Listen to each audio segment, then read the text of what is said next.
Hello guys, welcome back to another Netflix movie review. Today we are reviewing Orion and the Dark.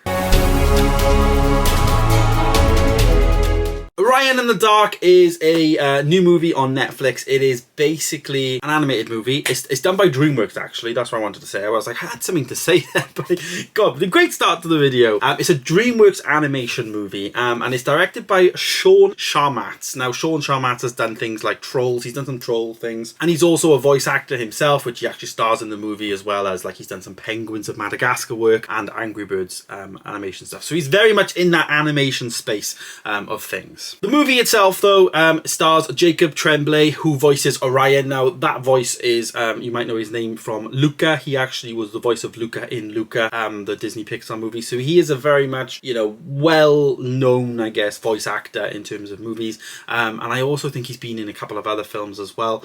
He's been in Doctor Sleep. He's been in Predator. He's been in Good Boys, The Little Mermaid, The Smurfs 2. A few voice stuff there, but also a few acting stuff. So Jacob Tremblay is the voice of Orion, and we also get Paul Hauser, who voices Dark, who is basically the Orion is with Dark. Now, the movie itself is like Orion is basically afraid of the dark, and Dark is like this personality that, comes alive, I guess, and, takes him on a bit of an adventure, a bit of a journey to try and make him not afraid of the dark anymore. And in that, then they obviously team up, and they have things like the sleepy ghost thing. Then you have the daydream person. Then you have I think you have sweet dreams.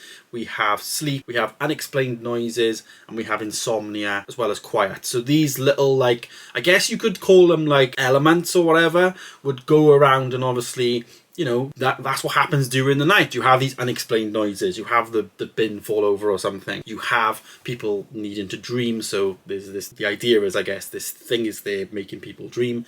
Insomnia, obviously, humans create insomnia in their mind. And, quiet, obviously, just keeping things quiet and all that. So that's very much like the principle of it. And it's very similar to things like Elemental in terms of like the elements of like the world and how the world all like actually functions and stuff like that. I think it's a tale of two halves, this film, for me. And it's been like that a lot with a lot of films I've watched recently, it feels like. But it felt like this was quite good to begin with. And some of the stuff was really deep for like a kid's movie. Like some of the lines in this film I thought were pretty like, whoa. It was like eye-opening. I was like, Christ, like, can I actually say that, But they did. And it is one of those things that, the script in this film is okay. And that's as far as it goes for me. I would like to say, though, that this film is rightly sitting on Netflix. Yes. It is one of those films that is trying to be a Disney Pixar. It's one of those plots that you kind of think this is like a Disney Pixar plot, but they just have not executed this well at all. The character of Orion I found to be quite annoying because he was very much afraid of everything, not just the dark, but like absolutely everything he was afraid of. So by the end of it, he got more annoying than anything. I did enjoy the character of Dark. I thought Dark was quite a good character, pretty cool concept. We obviously did get Light as well as that, obviously alter ego, I guess, in terms of the light and dark, and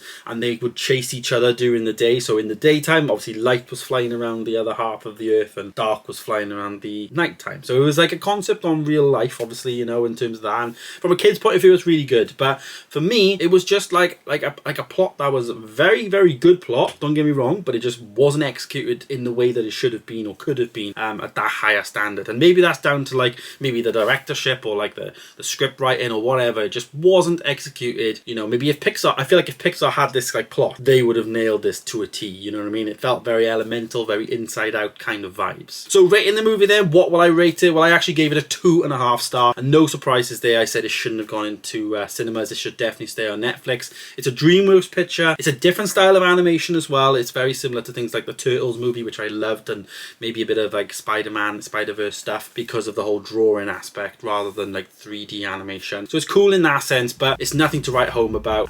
But yeah, Orion and the Dark, 2.5 stars. So there it is, guys. There is my review of Orion and the Dark. Let me know your thoughts down below. Have you seen it? Are you going to see it? Of course, go and check it out down below, and I'll see you in the next one. Goodbye.